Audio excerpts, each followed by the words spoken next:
Değerli basın mensupları, 28 Şubat 1000 yıl devam edecek cümlesiyle akıllara yerleşen, Ankara Cumhuriyet Başsavcılığı'nın yürüttüğü operasyon ile yeniden gündeme gelen darbenin 16. yıl dönümündeyiz. Öncelikle tarihe geçen bu kara lekeyi lanetliyor, devam eden soruşturma ile Cunta'nın tüm şubelerinin deşifre edilerek yargılanmalarını diliyor ve bekliyoruz.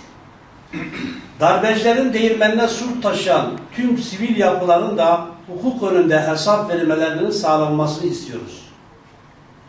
28 Şubat askerden ibaret değildir. İş dünyasından medyaya kadar, hatta dış ayaklarına kadar ulaşarak bu ülkenin geleceğine nasıl pranga vurulduğunun gösterilmesini bekliyoruz. Ve mağduriyetler, imzasız mektuplar, haksız suçlamalar, ihbarlar ve 500 klasör fişleme dosyası, binlerce mağduriyet. Kesilen cezalar, el koyulan mal varlıkları, skandal yasaklar.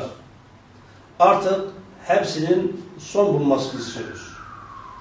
28 Şubat siyasi yargı kararlarının iptal edilmesi için Türkiye Büyük Millet Meclisi'ni adım atmaya davet ediyoruz. Bilim fikri siyasi yargı kararları ile hukuka aykırı şekilde cezaevlerinde hayatlarını karartılan insanlarımızın derhal özgürlüklerine kavuşmasını ve bu kararlar ile mağdur edilenlerin haklarının iade edilmesini bekliyoruz. Birçok bilim fikri siyasi yargı kararlarıyla mahkum edilen mağdurlarla birlikte bu kararların sembol ismi olan ve 1998 yılında hiçbir delil yokken örgüt liderliği suçundan tutuklanarak cezaevine konulan ve ömür boyu hapse mahkum edilen mütefekkir Salih Mirza Beyoğlu da derhal özgürlüğüne kavuşturulmalıdır.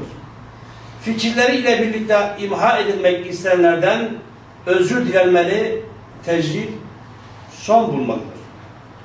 Olağanüstü bir dönemde 28 Şubat darbe sürecinde hukukun üzerinden tankların geçtiği ve yargının briefinglerle hizaya sokulduğu bir konjonktürde olağanüstü şartlarda yargılanan ve somut verilere dayanmaksızın mahkum edilen sayısız insan şu anda cezaevlerinde çürümekte normalleşen bir Türkiye'den söz etmek mümkün değildir.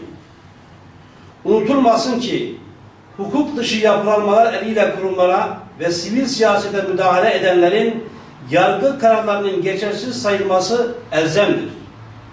İdeolojik kararlarla insanların hayatlarını karartanların da yargı önünde hesap vermelerini talep ediyoruz.